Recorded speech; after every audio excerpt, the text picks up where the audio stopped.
And viewers, Prime Minister Narendra Modi has arrived in Nice in France, where he received a grand and emotional welcome from the Indian diaspora. Large crowds gathered waving the tricolour, enthusiastic ally chanting Modi Modi and Bharat Mata Ki Jai, accompanied by captivating cultural performances of Kathak, Odissi and Bharatnatyam. A visibly delighted Prime Minister Modi described the reception as memorable and lauded the deep bond the diaspora continues to share with India. This marks the beginning of his 6-day official visit to France and Slovakia from June 13 to 18. The visit includes key bilateral engagements, innovation showcases and Prime Minister Modi's participation as a special outreach guest at the G7 summit in Auvillon-les-Bains, hosted by French President Emmanuel Macron. Let's in fact take a look at what India brings to the table at the G7 summit, and then we'll open up a discussion with our guest, former diplomat Ambassador Suresh Goyal is joining us. First, what sets India apart to achieve its goals? Modi G7 visit to France, we're expecting renewal of international partnerships to begin with. Development of solidarity between nations is going to be key agenda, given that 7 nations will be meeting of G7 and some observing nations as well. Moving ahead, let's look at what other important outcomes could we see from this G7 summit.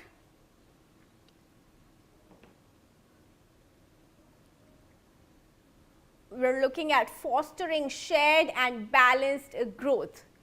All right.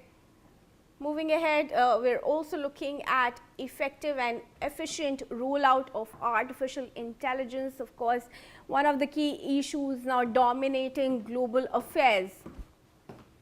All right, Ambassador Goyal, I want to come to you with this. Some key decisions could also be expected on artificial intelligence. India just hosted the AI summit as well a few months ago. How important is this going to be on the discussions when G7 nations meet?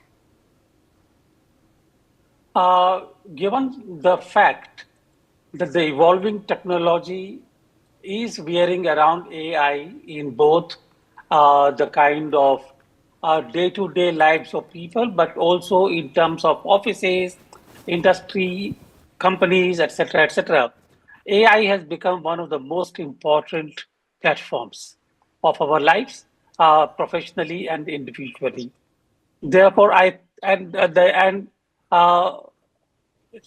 that area, the stiff contest being faced from China is challenging the Europe and the Western countries, which so far have been dominant in technological advances.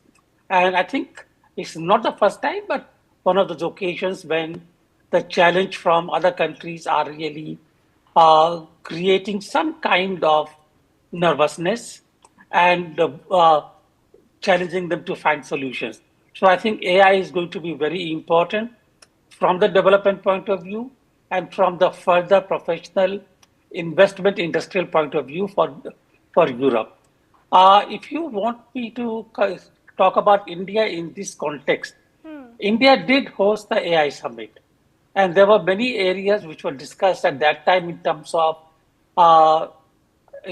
deployment of AI in various areas.